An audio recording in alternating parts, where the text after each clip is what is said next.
at Del Mar with the great man, Mr. America. Oh, sorry, I was just looking for it. We're going to have a quick spin through the Breeders' Cup races that we think are worthy of European success, or potentially worthy of European success. Let's go through the Juvenile turf sprint first of all. Lucky, what do you like? I think I've come down on Big Mojo. I think he might be open to a bit more improvement out of those three that ran in the Flying Childers. That was my final take on it. Asterius is going to go forward, I think, and might just give him quite a nice lead. I think they'll sit first and second. The interesting one, of course, is the Japanese horse who broke a 23-year-old track record over 6 furlongs last time, but a complete unknown quantity, so I don't really see how you can bet him at short odds. So I think Big Mojo is the way I'm going for last year's Winning Connections. I'm going to have a tickle on Magnum Force, who was third in the Flying Childers. Yeah, I get it. I sort of spoke to Joe Lyons this morning, and I do think they're the ones, aren't they, that ought to be in the mix. I think that's the best four. Lake Victoria, is she a good thing in the Juvenile Fillies turf? Probably, but do you want to be backing her at odds on? I don't know. Quite like Thought Process at the moment. Thought Process is a good filly. I think Heaven's Gate's bound to run well, up to a mile. Churchill, out of a Danzig mare. Either way, it's a full-on fast ground pedigree. She goes forward. She's not drawn ideally, but she's sort of mid-pack. I'd be almost certain she'll be trying to tow Lake Victoria along. But if she gets loose, she'd be quite hard to peg back. And I think they're doing the right thing, stepping her up to a mile. Okay. So yeah, I think Heaven's Gate at a biggish price might be the way to play this. We're both taking on Lake Victoria. Well, I'm not really taking her on. Okay, if you're playing exotics or whatever, maybe throw her in. Throw them over the favourite, or I don't know. Okay. I do like Thought Process. I think she's a seriously good filly. The Juvenile turf, how do you see that? Complicated, but there's two horses I think are interesting at the likely odds. One of them is the Japanese on the inside, Satono Carnaval. Yeah, Carnaval. I've been talking to Rachel King quite a bit about him, and she said he gives her the feel of a really, really good horse, and she's ridden enough to know, and thinks has been completely underestimated by the morning line odds maker and pretty much everybody. And they don't have any opportunities really to ply their trade at a very high level in Group 1 races in Japan as 2-year-olds. So yeah, they've not been as exposed as the Europeans. And given the fact that I'm not sure Henri Matisse, I should say, is necessarily trending in the right direction, I'd be prepared to go for one at a slightly bigger price, I think. All right. What do you like? I'm sticking with Al Qudra. Yeah. I think he was unlucky. I think you've gone with the wrong Godolphin. Do you reckon? Yeah, I think A.M. Morris says he's got a better chance, even though he's drawn out wide. I think Buick's got this right. We'll find out. That's obviously on the Friday. Moving into Saturday and the turf sprint. Big Mojo, Bradsell, are they done and cooked for because of where they are? Is Believing cooked down on the rail? No, they're probably all cooked because Cogburn's better. Wow, okay. Is Cogburn better than Golden Pal? Good question. Well, Golden Pal had that all or bust profile, didn't he? But I mean, the similarities, I think, a bare 5 furlongs at Del Mar was ideal for him and is ideal for Cogburn. My only worry about Cogburn is he's coming here off the back of a run at Kentucky Downs, which I never think is the absolutely ideal preparation. But I think he'll win. I think he'll blitz them and win. All right. I believe he's going to finish second again. All right, let's go through the turf races. I think Believing will beat Bradsell this time. I think so. I think they might try, if they can, to go forward as best as they can from stall 1. She won't get to the lead. She won't get to the lead, but I don't think they're going to drop her out and ride her from last. If she can sit no worse than 4th or 5th, then she's got a chance, but I don't think she'll be fast enough. Let me go through them. Filly and Mare turf. Yes. Now I fancy one here. Okay, go. Moira. Wow, okay. Moira was 5th 2 years ago, 3rd in a much better edition of this race last year behind Inspiral and Warm Heart. Has not been ridden by Flavian Pratt, who's basically the best jockey in America since. Flavian Pratt gets back on, and I just don't think the race is particularly special edition of it. So she'd be a big enough price. Canadian champion, I think she's the one. Do you like Schitt's Creek? No, I haven't even watched it. You're probably up it a fair bit though, aren't you?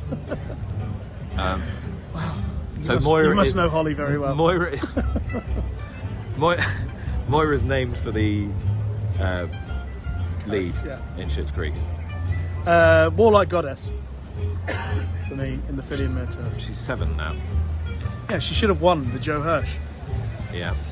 She Her made 4th her move. visit to the Breeders' Cup. Yeah, she actually didn't run badly in the Breeders' Cup Turf last year. No. She never had a chance to roll, as they say in that race. So she needs the distance of ground, which is probably why they've been swayed to running against the boys the last 2 years, and now of course she can come here and run over 11 furlongs. So Warlike Goddess for me. The Why turf not? itself, do you think Rebels Romance can reclaim his crown? no, I don't think he's going to win. Okay. I talked to Frankie Dettori the other day, and he said, "Oh, if Rebels Romance is on his A game, he'll be very hard to beat." Maybe he's right, but I'm pretty sure Luxembourg is going to blast forward, I'm sure. which gives him a chance around here because he's too good a horse to be letting loose on Yeah. the lead.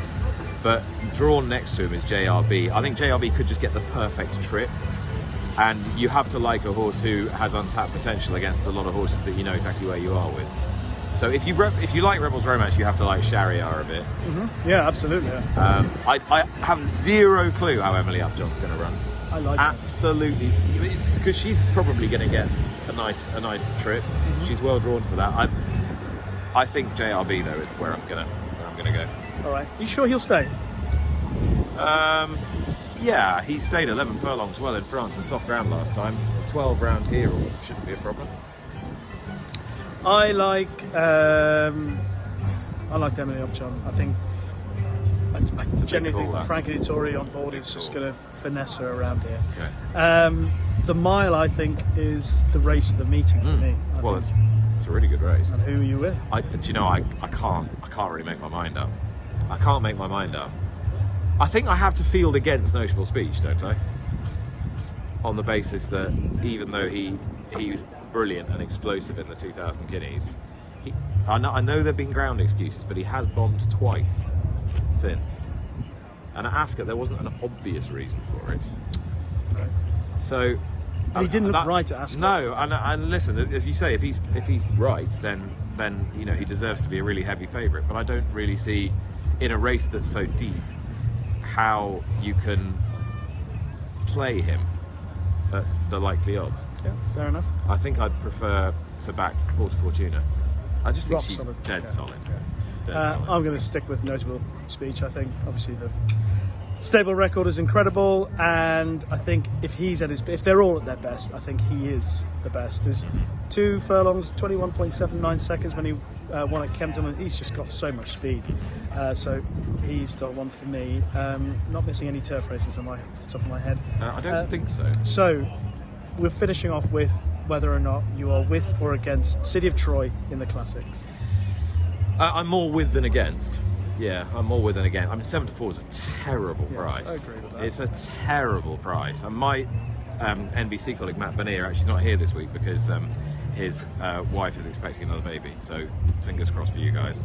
But we were having a bit of text, and he's like, "How with a sane mind can you bet 7-4 about a horse that you have simply no idea whether he's going to Fair handle enough. the surface?" So yes, I'd be more pro than against because I've always been a believer. Always been a believer. I've never been a naysayer of the horse, so I really hope he does it, and I believe he can. But it's a terrible bet. At the odds in Britain, surely Arthur's Ride is the bet. It's at 25-1 somewhere this morning. That's a ridiculous price. He's looked magnificent as well. I know he's a good. He's trained by a master. Completely valid excuses last time, and will probably get the perfect trip from his draw as well. Fierceness will go across. I reckon Fierceness will end up in the 2-path. Fierceness might even end up on the rail. It certainly end up no worse than the 2-path, I don't think, going into the first turn. And I think Arthur's Ride will just sit and get a lovely tow through the race from it. I'm sticking with City of Troy. I, like you, will be backing him locally, then at 7-4 back home. And He's not going to be favourite here, is he? I can't see it. Fierce is my goal favourite here.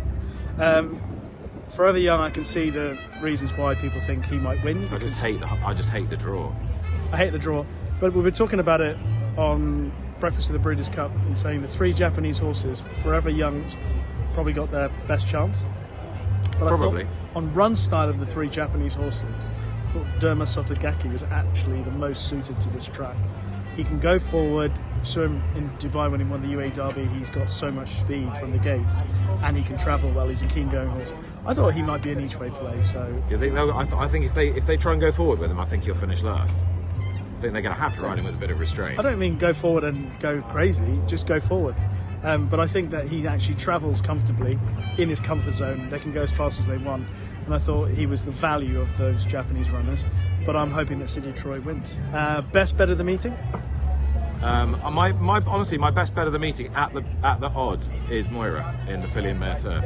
Okay. I mean, if you ask me who I think's the likeliest winner of the whole meeting, I don't really understand the logic that's telling everybody to oppose Torpedo Anna. I think she's just going to win.